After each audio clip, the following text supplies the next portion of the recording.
আয় গফুর। আমরা মানুষকে ভালোবেসে বিশ্বাস করে অতীত শেয়ার করি, অতীতের কথা বলি, কিন্তু যে মানুষকে যত বিশ্বাস করে অতীতের কষ্টের কথা শেয়ার করি, সেই মানুষটা তত পরিমাণে খোঁটা দিয়ে কষ্ট দিয়ে আমাদের হৃদয়টাকে চূর্ণ বিচূর্ণ করে ভেঙে দেয়। মানুষ বড় বেঈমান।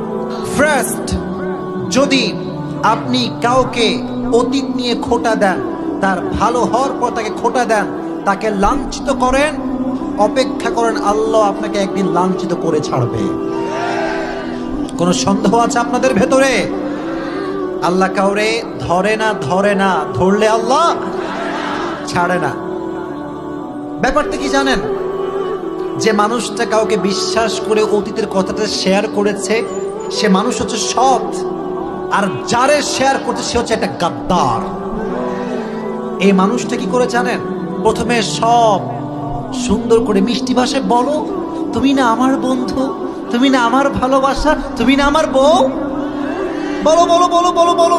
আর যখন বলা শেষ, কাটা জায়গায় লবণ আঘাত মারতে এক মুহূর্ত দেরি করে না।